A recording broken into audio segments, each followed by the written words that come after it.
जब मैं अपनी बीमार पत्नी के पैर पानी से पहुंच रहा था तो मेरी माँ ने आकर मुझसे कहा, मैंने ये दिन देखने के लिए तुम्हारी शादी कराई है ना?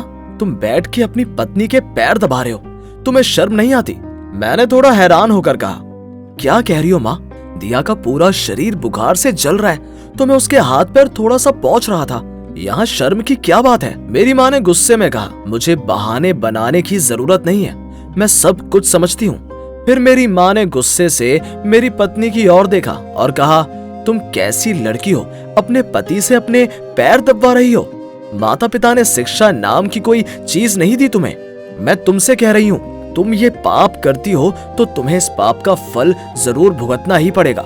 इतना कहकर माँ चली गई। दिया ने रोते हुए कहा, मैंने ऐसा करने के लिए नहीं कहा था, लेकिन आपने किया और मुझे आपकी माँ के सामने पापी बना दिया। ये कहकर दिया ने दूसरी तरफ मुंह फेर कर सो गई और मैं बैठकर सोचता रहा कि अगर मैं दिया के पास रहता हूँ या उसकी कोई मदद करूँ, ये माँ को बर्दाश्त नहीं होता।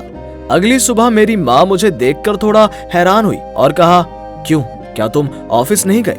मैंने कहा, नहीं माँ, दिया की तबीयत ठीक नहीं है, सोच रहा था उसको लेकर एक बार हॉस्पिटल जाऊं। माँ ने फिर कहा, जैसे ही पत्नी की नाक से थोड़ा पानी गिरा, क्या तुम ऑफिस छोड़कर पत्नी को लेकर अस्पताल जाने लगोगे? लगता है तुम तो पूरी पत्नी के पीछे पागल हो गए हो। 2 दिन बाद अगर तुम्हारी पत्नी मुझे घर से बाहर निकालने को कहेगी तो तुम सच में मुझे घर से भी निकाल दोगे। मैं माँ की ये सब बिन मतलब की बातों का जवाब नहीं दे रहा था और अपने रूम में चला गया। मैं कमरे में आया और देखा कि वो अभी भी तैयार नहीं थी। जब मैंने दिया से कहा, अभी तक तैयार क्यों नहीं हुई, तब दिया ने कहा, मैं हॉस्पिटल नहीं जाऊंगी, तुम ऑफिस जाओ और कृपया मुझे इतना प्यार मत दिखाओ। तुम मुझसे प्यार करते हो सकता है कि तुम्हारी माँ इसे सहन नहीं कर पा रही है। मैंने दिया का हाथ पकड़कर कहा, तुम माँ के ऊपर गुस्सा हो गया जो ये सब कह रही हो? माँ की उम्र हो गई है, तुम माँ की इन सब बातों को नजरअंदाज करो। अभी गुस्सा रखो और जल्दी तैयार हो जाओ। लौटते वक्त वहां से रात हो गई। मेरी माँ ने दरवाजा खोला और मुझसे कहा, क्या आने में इतनी देर हो गई? मैंने कहा, दरअसल डॉक्टर को दिखाने के बाद मैं दिया के साथ रेस्टोरेंट चला गया तो आने में थोड़ी देर हो गई। मेरी माँ फिर फूट फूट कर मुस्कुराई और कहा, डॉक्टर के बहाने बीवी के साथ रेस्टोरेंट में खा के आया है और माँ ने यहाँ खाया है या नहीं इसकी खबर भी नहीं है।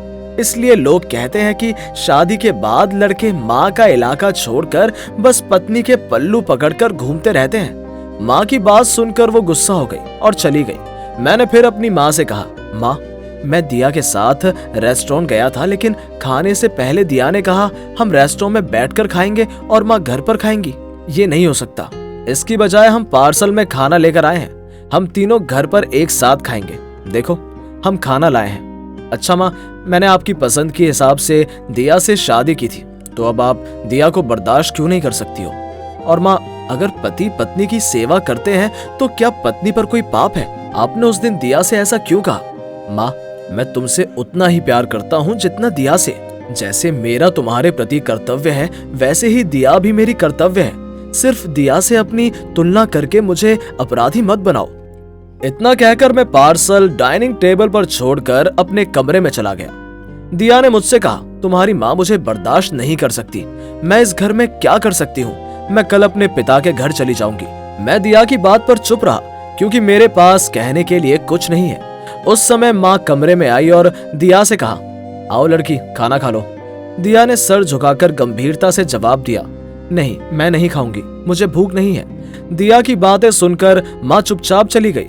फिर वो बिरयानी की एक प्लेट ले आई और कमरे में आकर बगल में बैठ गई और कहा, बेटी, मेरा बेटा 6 साल का था जब मैंने अपने पति को खो दिया। तब से ये लड़का मेरा सब कुछ रहा है। इसलिए मुझे हमेशा डर लगता था कि अगर मेरा बेटा शादी के बाद पत्नी की वजह से बदल गया तो मैं बेसहारा हो जाऊंगी। इसलिए जब मैंने अपने बेटे को तुम्हारी सेवा या देखभाल करते देखा तो मैं इसे बर्दाश्त नहीं कर सकी। मुझे लगा कि तुम मेरे बेटे को मुझसे दूर ले जा रही हो। वास्तव में मुझे पति का प्यार लंबे समय तक मिला नहीं, इसलिए मुझे समझ में ही नहीं आता कि पति का प्यार कैसा होता है। तुम मुझे माफ कर दो। अपनी माँ की बातें सुनकर वो रो पड़ी और बोली, आपका बेटा आपका ही होगा। अगर आपका बेटा कभी बदलना चाहता है तो मैं उसे बदलने नहीं दूंगी। अब माँ, मुझे खिलाओ, मेरा पेट बहुत दुख रहा है, मेरी माँ दिया को अपने हाथों से खिला रही है और दिया भी मेरी माँ को खिला रही है। फिर मैंने हैरानी से कहा, या बीवी और सास आपस में मिल गए। इस बीच में मुरीद हो गया।